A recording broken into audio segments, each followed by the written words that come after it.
Ni hao! Welcome to Social Studies with Miss Rogers World History Edition. We continue in our Middle Ages journey, and we're continuing to the Asian continent. The last we talked about Eastern Asia was when we learned about the Yellow River Valley, or ancient China. We left off with the Warring States period. After the fall of the Zhou dynasty, there's a lot of chaos. Everyone is fighting to be in charge. Everyone wants the mandate of heaven. Eventually, the Qin does win this Warring States period, and they become the next stable dynasty. So I think we'll pick up where we left off, with China. So how exactly do we get from ancient China in the end of the Warring States period to the Middle Ages? Obviously through a bunch of dynasties, but it's a little bit quicker than you might think. The Qin won the Warring States period, but it would be taken over and greatly outshone by the Han dynasty, who was incredibly influential in modern Chinese culture. Like seriously, the Chinese word for someone who is Chinese translates to man of Han. They ruled for 400 years, and then China fell into chaos again because no dynasty is in charge, and the next dynasty will land us in the Middle Ages, the Sui dynasty. Fun fact, as we start with China in the Middle Ages, I feel it's important to reference that Buddhism, Confucianism, and Taoism are thriving together in China. The importance of the Sui dynasty is that they united China after a time of chaos. Woo! But then they fall. Aww. They did try to do a lot for China in regards to innovation, but they didn't treat the people super well, so it didn't work out for them. And we move on to the Tang. Now, the Tang dynasty has a story of a truly BA woman, the first and only female emperor of China. Some say she technically created her own dynasty, others say she would be a part of the Tang. We are going to include her as part of the Tang today, so on with our story. There was a little girl named Wu in the Tang dynasty who was taught to read, which was a crazy concept for a girl at this time. When she was 14, her father sent her off to be the emperor's special lady friend. She was one of, I believe, 120, give or take a few special lady friends. So she and the emperor did not spend a lot of time together. Who she did spend a lot of time with, though, was the emperor's son, Gaozong. When the original emperor died and Gaozong took the throne, Miss Wu's status rose. Did she become his empress? No, he still had an empress, his official wife, and Wu wasn't even his runner-up consort. I guess you could say she was his third favorite? Emperor Gaozong was not the most effective ruler, and he was constantly sick, meaning he was very malleable. It was easy to manipulate him, and dang, did that provide the opportunity for some power moves. As Wu was gaining favor with the emperor, one night the infant daughter of Miss Wu and the Emperor Gaozong died.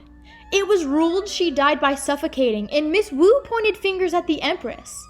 Now, the thing is though, historians genuinely cannot tell if Miss Wu killed her own daughter as a part of a bigger plan, or if the empress really was getting jealous of Wu and did this to knock her down a size, or if it really was just an accident. But regardless, the emperor believed Wu. Emperor Gaozong kicked out the empress and his runner-up consort. Why was she involved in this? Literally no idea, but Wu is not complaining. And he allows Wu to not only mutilate and dismember their bodies when she kills them, but also lets her demote their remaining family's statuses in the dynasty. So clearly he's a huge pushover, and she has a major vindictive side. Do not cross this lady. Miss Wu becomes Empress Wu. Yes, Empress. She's officially the favorite now. Look at her climbing that social ladder. And as time goes on, Emperor Gaozong gets sicker while Empress Wu gets more powerful. And after about a decade of this going on, she's literally running the empire behind closed doors, like her husband is completely her puppet. And I know what you're thinking. Why does no one try to stop her? Friends, there are many people who try to stop this woman. I mean, a powerful woman in this time period? Do you know how unsettling that is for this society? And the answer is, duh. But I guess the emperor is just too sick to notice his inner circle gets smaller and smaller every day. And there seems to be an expanding graveyard forming in their backyard. It's fine, everything's fine. Eventually Gaozong does die, and Empress Wu now needs a new puppet to control. Well, Gaozong's firstborn, not her kid, was ordered to commit suicide for threatening Wu years before. And Wu's firstborn child was poisoned by Wu because long time ago he was kind to the daughter of her rival, and that's a no-no. Her second oldest child was exiled and forced to commit suicide, and her third oldest son, oh wait, he's alive! Okay, we have a new emperor. Wu gave her third-born son a chance on the throne, but of course he screwed it up! She wanted him to take orders, but only from her, and as soon as he started listening to his wife as well, oh no, buddy, you gotta go. Wu has her guards literally pry him off of the throne and throw him into exile, but she didn't make him commit suicide, so maybe we're growing? Wu then sticks her fourth-born son on the throne, but doesn't even pretend he's in charge at this point. He isn't allowed to speak to officials or anyone really, and it wasn't even a secret anymore. Everyone knew the emperor was her puppet.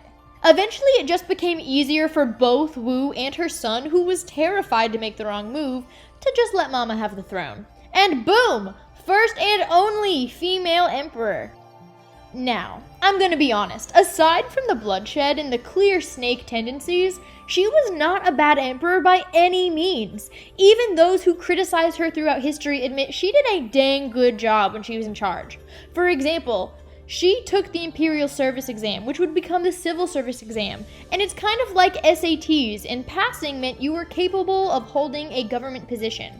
Wu even opened up the opportunity to take the exam to common people, which is most likely because she started out as a commoner and wanted to give people the chance to rise in status like her, which is pretty neat. Wu promoted Buddhism with the kingdom but didn't force anyone to convert like some rulers do, and now don't get me wrong, her violent streak is not over. I mean, did she conquer land, let me tell you. And she had her own fancy secret police. Like I said, do not cross this lady. And I know she sounds scary, but she's really no different than Alexander the Great or Emperor Augustus, who used violence to secure their thrones, and then we consider them fierce but pretty good rulers. My husband finds it unsettling that I find Wu so fascinating, and I just told him, hun, sleep with one eye open. And how does Wu fall from power? Well, she meets a young man who becomes her special friend. And as she gets older, she gets sicker. And her special friend and his brother pretty much cut her off from her advisors and use her as a puppet until the advisors see where this is going. They kill the brothers and give the empire back to the third-born son Wu let live so long ago. Sometimes karma gives gentle nudges, and other times it just kind of smacks you upside the head. It's during the Tang dynasty that China becomes the dominant power in Asia, and the people experience a golden age until General An Lushan starts a revolt, leading to a civil war and eventually the collapse of the Tang dynasty. And it's during this time we see new innovations in China, like the printing press, which will be so huge when we get to the Renaissance. As always, when there's no dynasty in charge, there are warring states or warring kingdoms. I mean, it's the same concept. Everyone wants the mandate of heaven, but it's the Song dynasty that gets it. Two big takeaways from the Song dynasty is 1. Marco Polo. I know you played that game in the pool as a kid. Don't lie to me. Yes, he's a real person. And 2. The Mongols. Marco Polo was an Italian explorer who visited China in the late 1200s, and he's really one of the first Europeans to see Eastern Asia and the magnificent culture that was pretty much a secret to the Western world. Even when we talk about Alexander the Great and how far he traveled, I mean, he never went past India, and neither did the Romans. Marco Polo was truly one of the first Europeans to see China, and just like when Mansa Musa completes his Hajj and people are in awe of the wealth and success and these shiny new toys they call natural resources that they want to get their hands on, Marco Polo's book about China will be so huge in Europe later on.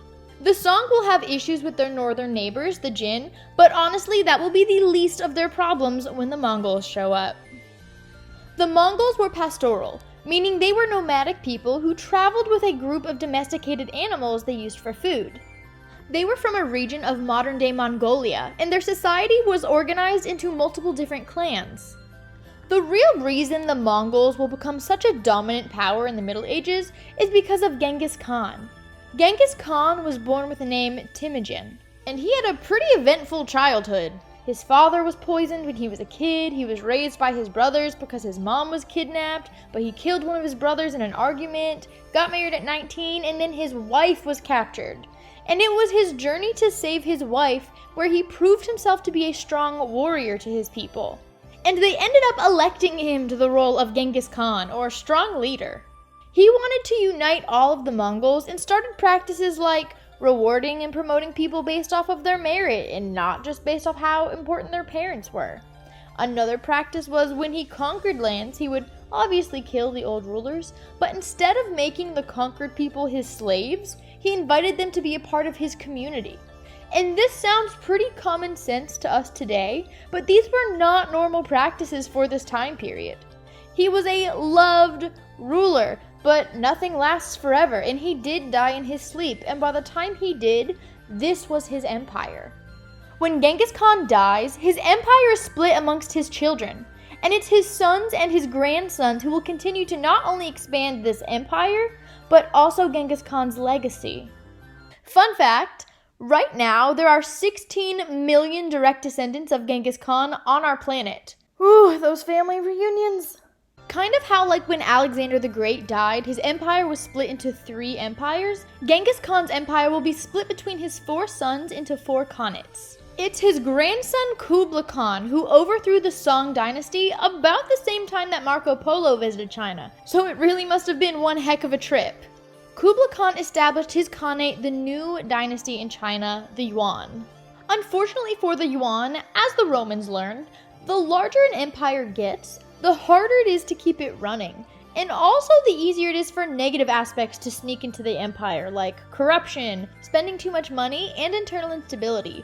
And those will truly be the factors in the demise of not just the Yuan dynasty, but the Mongol Empire as a whole. And the Yuan is actually the shortest lived major dynasty in all of Chinese history. The dynasty that will take over is the Ming, but they're not necessarily a Middle Ages dynasty, so save them for later. The defining factor for Japanese Middle Ages was their social structure, which I like to call organized chaos. Japanese feudalism, or also known as the Bakufu system, takes place because Japan is sort of in disarray, and it's not until the end of the Middle Ages that Japan is really unified again. In this social system, the most powerful person is a shogun.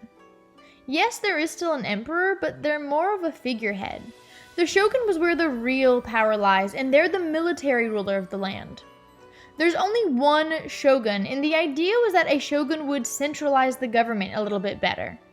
Under the shogun, or next on the totem pole, aside from the emperor, because again, only one and they're a figurehead, you have daimyos, or landowners. I guess you could also call them lords. The daimyo would support their lower warrior class, the samurai, and the daimyo would take their extra resources when they had a surplus of crops and use it to support and feed their samurai, and in exchange, the samurai would protect their daimyo.